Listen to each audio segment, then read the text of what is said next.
feel like when my hair is straightened like this, that I look like a straight up hippie because it's so dang long and it's just like middle part. Hashtag hippie warden. What's shakin' bacons? Today I want to talk to you guys about Alita Battle Angel, which is the film adaptation of the original Gunnm comic that was written by Yukito Kishiro. This review is going to have non-spoilers in the beginning, and then I will announce before I get to spoilers at the end.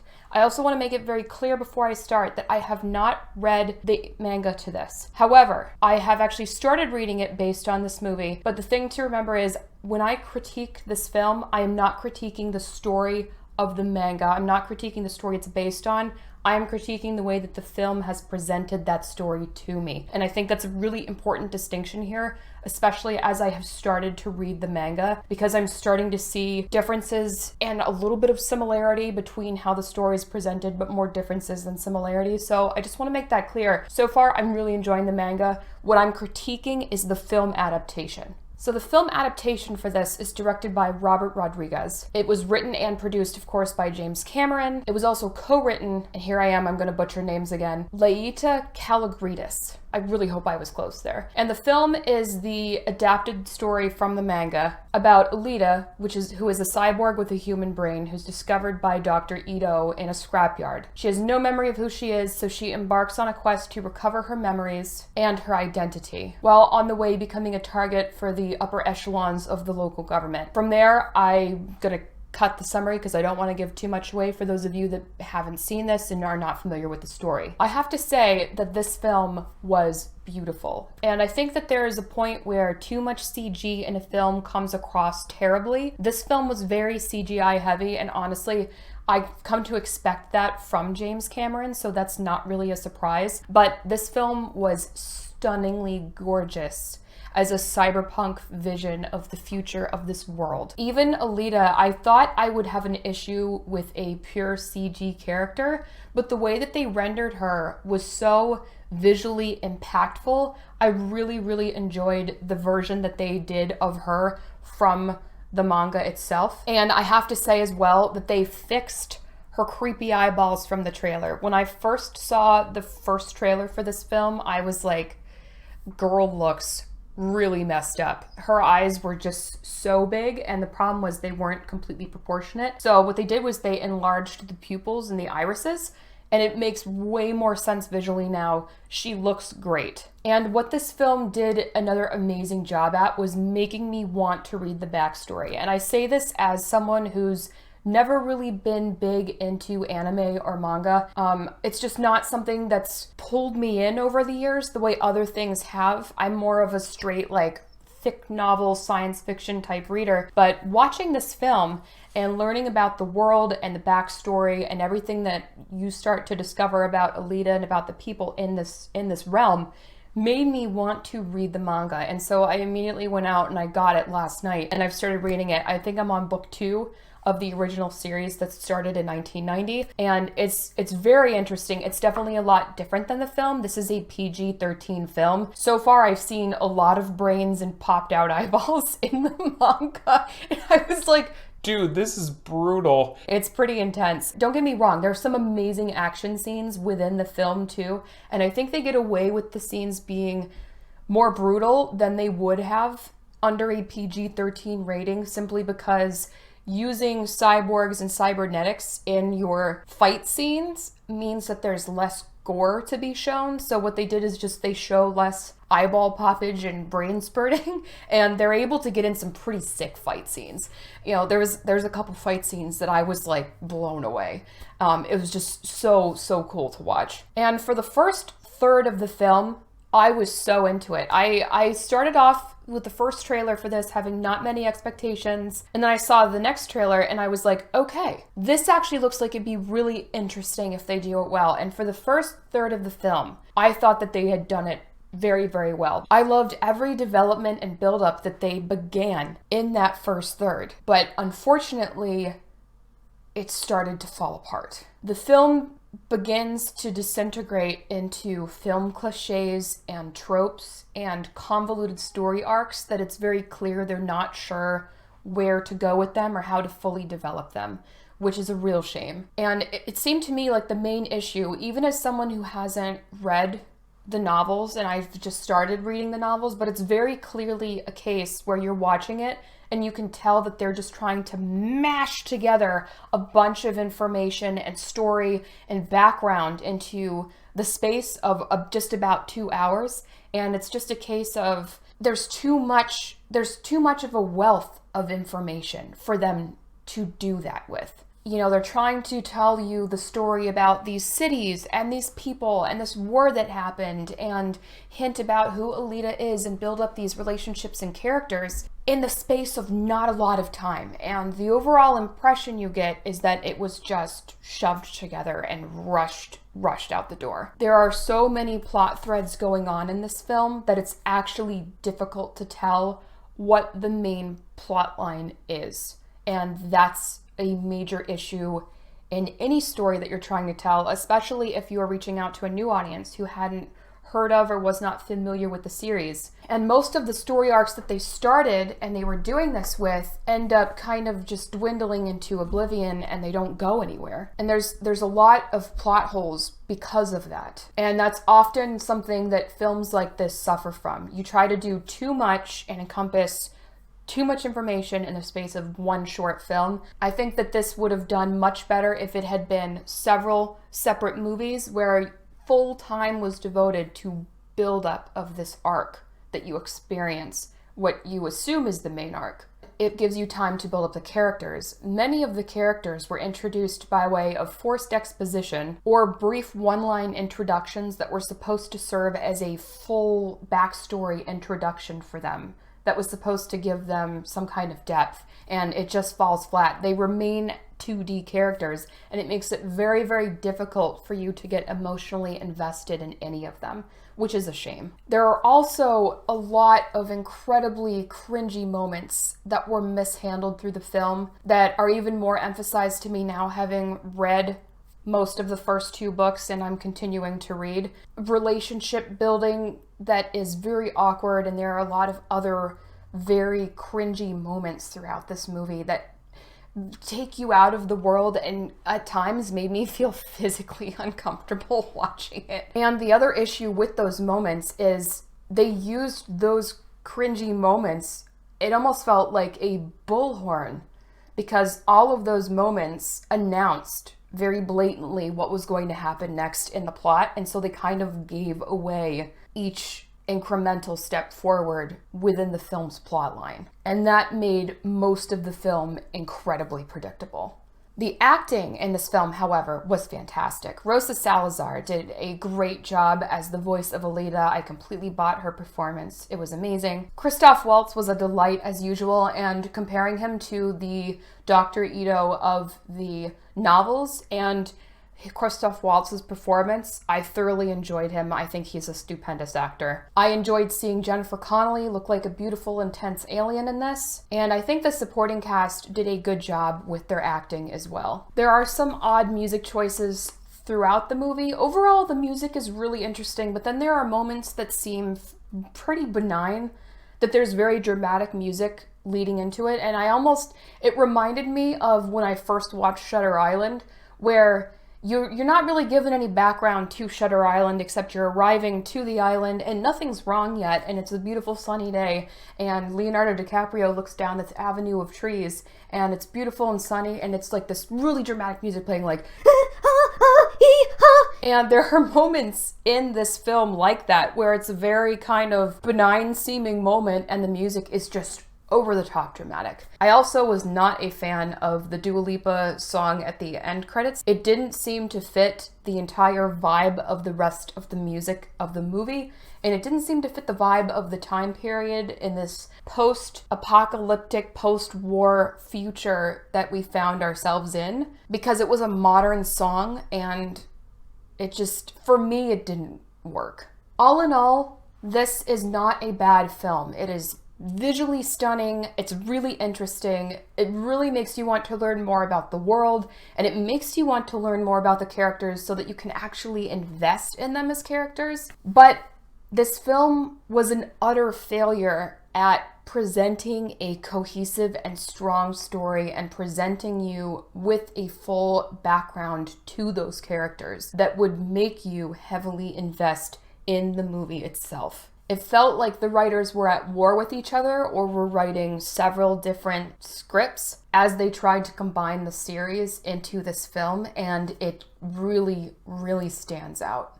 I wish that they had had a proper build-up for this movie, because if they had, I think that this film would have been great. It would have been like a seminal trilogy. It would have been phenomenal. It would have been, if they needed more than a trilogy, this would have been a very, very cool series. There's a lot to explore here, and I think that the execution was just not where it needed to be overall. So my final verdict for this film adaptation of Alita Battle Angel is 41%. Now I'm going to talk about spoilers. So if you don't want to get spoiled, you best scooch.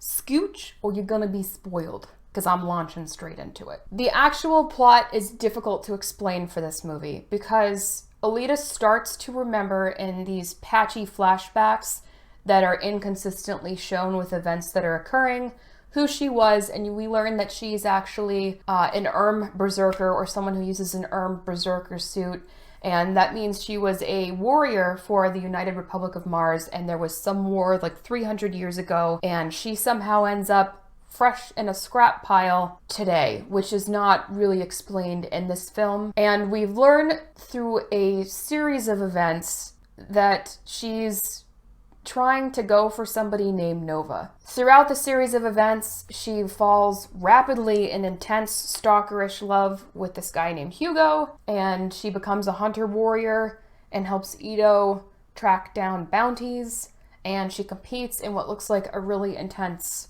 motorized version of roller derby. The world in this film seemed amazing. That's why I wanted to start reading the books, and I did, and already the novels gave me so much more information than this film did. Like, there's the problem is they just don't show you why everyone wants to get up to the Sky City above, or why Alita is going for this villain that they really tell you nothing about. The world was amazing, but there's just not enough information. They don't show why it's bad not to be in a Sky City. They don't show that there's like a real reason for them to want to leave the surface, because their city seems pretty decent. You walk a few feet out of the city, and like they do, and there's just lush, beautiful farmland and just thriving ecosystems and jungles and water. They don't give you a plausible reason for why people want to go up to the Sky City. And so it's hard for you to buy into that as a primary motivator for the doctor's wife character played by Jennifer Connelly and for Hugo. And there's a lot of story arcs similar to that are just presented to you that have no real fleshed out character, and they don't make a lot of sense. There's a lot of build-up, for example, as Vector as the main villain, and Vector using Hugo to get to Alita, because Vector sits Hugo down and gives him some drinks, and he's like, "Tell me about your friend Alita." And it's very much so implied that because Hugo is a jacker of parts essentially from other cyborgs, that Vector is using him to get to Alita, or to get to her heart, or he's going to tell him, if you get me your heart, I'll send you up to the Sky City, which is Hugo's primary motivator.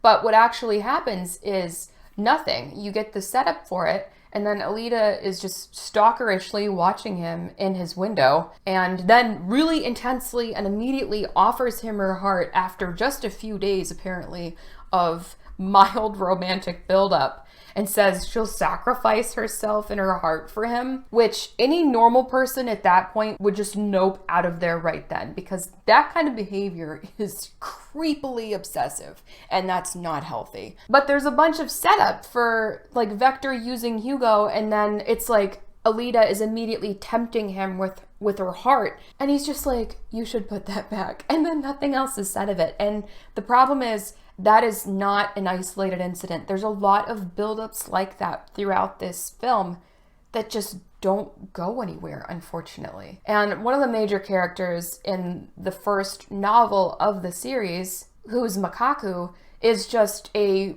random kind of thuggish, dunce pawn of a cyborg in this film, and he's just used as a tool for most of the film, Whereas in the novels, he actually had a full fleshed out backstory. And you can see hints of that backstory kind of attempting to break through the film, but because they had to condense so much material, it gets completely lost. And because you lose that, you lose your initial introduction and background into who Nova is. And speaking of Nova, there is no background established for him as a major villain. Also, Edward Norton. What? Edward Norton. But in the film, you don't know who he is. You don't know why they went to war against him. You don't know why he's bad. You don't know why Alita suddenly has a grudge against him, other than one brief flashback where they're like, we have to get to Nova. There is absolutely no background established for this character. It's gotta be some of the worst villain establishment that I have ever witnessed executed in a film, to the point where there is just a glaring and stunning lack of logic applied to why there's a lack of buildup for who is obviously a major character that people went to war over. There's no explanation for why he's bad. You're not given any reason to believe in him as a character, and it just really falls flat. You expect there to be more flashbacks that kind of flesh out who Nova is, but the flashbacks given in the film are inconsistent. There'll be moments where she'll get a flashback and you're like, okay, this is going to be a consistent thing. This is how we're going to learn her history and more about the history of this place and of these other characters. And then there are strong moments like where she finds the berserker suit, where you would expect her to have a flashback, and she doesn't. There's also some other major issues and plot holes, like if the only way to get up to the Sky City, which again, we haven't been given any explanation for why people would want to get up there. If the only way to get up to the Sky City is by winning Nova's game and becoming grand champion, and at the end she decides that's how she's going to do it. If Nova knows she's going to kill him, and it's his game, wouldn't he just not let her up into the city? That doesn't make a lot of sense. And the other thing too is that Hugo, who dies like a million times in this film, but because his character is so badly built up, I laughed my ass off when I watched him tumble desperately into the mist at the end. I was like, I really hope he's truly dead. And if there is a sequel to this, they'll probably bring him back, because apparently Hugo is the Phasma of Alita Battle Angel. But if Alita is able to jump over the death spiral on the huge tubes coming down from the Sky City, which Hugo was trying to use to get up to the Sky City after abandoning Alita after everything they went through at the end, why wouldn't she just do that to get up there, instead of playing the game of the evil Megamind, who we've been told is evil, with no evidence to back up that he is? There's no logic. There's a lot of other plot holes, unfortunately. And I can't go into a full discussion of them all because it's really going to take up a lot of this video, but like Alita can somehow, in the very beginning, control a foreign body that they just showed her struggling to take her first steps with, immediately can control it like a warrior, and they introduce this by way of her rolling fancy-like to save a street dog. And that is part of a stretched out scene where she first meets our cringy love interest Hugo. In the novels, as far as I've seen so far, that relationship has a very interesting and natural buildup. This film makes it an utter cringe fest. It's so awkward to watch. And the guy that plays Hugo, I didn't even bother to look up his name, which I feel bad, no offense, guy, if you happen to see this. He looks like every 90s heartthrob male love interest trademark that I have ever seen. And he almost looks exactly like the guy from that 90s Halloween movie. Shoot, what's it called?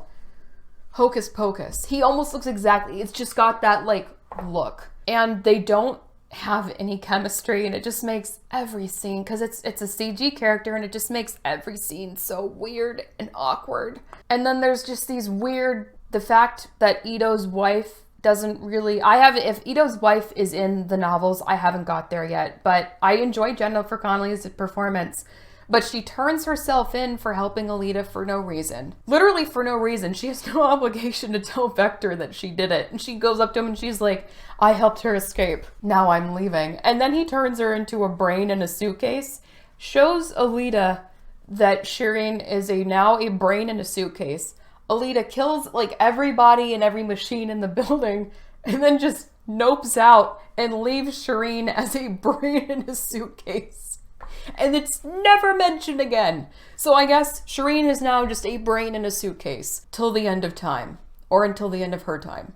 It's just, oh my God. And the whole thing with Alita helping Hugo by doing her motorized roller derby sport to get to the Sky City. Hugo says he needs 1,000,000 credits and she's like, I'll help you earn 1,000,000 credits and we can go together. Like she somehow, like we're supposed to believe, like she somehow believes that magically 1,000,000 credits for one person is going to be 1,000,000 credits for two people. There's an entire issue I have with the discovery of the Berserker suit. I really liked the novel's backstory for this because the film story made no sense. Because everyone apparently knows about the location of this downed spaceship, and the teen jacker gang takes Alita out there for some reason to help her recover her memories. And they're like, look at this giant ship that's just partially underwater. Nobody's somehow looted it before now, except for a little bit of scrap metal. And they're just like, oh, because we don't understand the technology. She literally swims in and spins a knob. There is no special power or communications needed for this. Somebody could have put on an oxygen tank or snorkeled or held their breath or swum underneath this ship and done the same damn thing, and they would have opened up the little door, and then she just taps in a code that she somehow knows, that we're not given an explanation for how she knows, and retrieves the suit, and then she's like, the ship responded to me. No, it did not. You swum in and spun a knob. The film did not do any kind of job showing how that would have responded to her. In that scene, you would have expected a flashback to explain why it's responding to her or what the suit is or what she's doing there. No. It's not believable that the ship's been untouched. It's not believable that she's like the first one in 300 years that knew how to spin a knob. Like, I'm sorry. That was just very poorly done. And when she starts playing Motoball, which, fine, it gives us some really cool action scenes, but there are some scenes during these fights with the Motoball where nobody's using the ball and the crowd does not give a crap. And they're all just killing each other and the crowd's like, guess this is happening. And nobody says anything, and the announcer's just like, wow, would you look at that? What is fun, though, is that, I don't know if it's just me, but the announcer sounds exactly like the same guy who was the two-headed alien announcer at the Star Wars pod racing in Phantom Menace. I don't know if anybody else feels that way, but I was like, is this the two-headed alien guy? Oh my God, is it the two-headed alien guy from Star Wars Phantom Menace? I will say, again, this movie is beautiful and the action scenes are amazing. Like, if you just want to go and not think about this film and not try and think about the plot and ignore all the cringy moments and you don't really care about any of the characters other than Alita, then you're really going to enjoy this movie. And there are some sick action scenes. Like, there's this scene that they replicated from the novel, from the first one, where she has one arm and she's just like part of a torso and she's being attacked and she bounces up with one arm and just punches through this guy's eyeball. And it's so sick. It's so good. And there's a lot of really cool fights like that. Like one of the intro fights, she kicks this woman so hard into the wall that the head sticks in the wall and the rest of her body just falls off. It is so amazing to watch. And I really wanted to learn more about the story of the war and more about who these characters were, and the film just didn't get to that level. And it was such a disappointment for me. But it has done the job of getting me interested in the novels, which, again, I am reading. So in that respect, I'm really pleased because it's introduced like a very cool new cyberpunk world to me that I can learn about and experience for the first time now. So that's what I thought about Alita Battle Angel. As a film itself, I think that this story did an atrocious job. at adapting the novels that I've read so far. Granted, I haven't read all of them, but as someone who doesn't know the story, trying to understand the story presented to me, they did a very, very terrible job. They did an amazing job at world building, about drawing me in, about interesting me in the backstory, about getting me to want to read the novels, but other than that, they just really kind of fell flat. So, did you guys feel the same way? Have any of you actually read the series? I'm assuming some of you at least have. I am interested to hear what your thoughts are on this movie. So let me know in the comments below, and I hope you're doing well. I'll catch you later.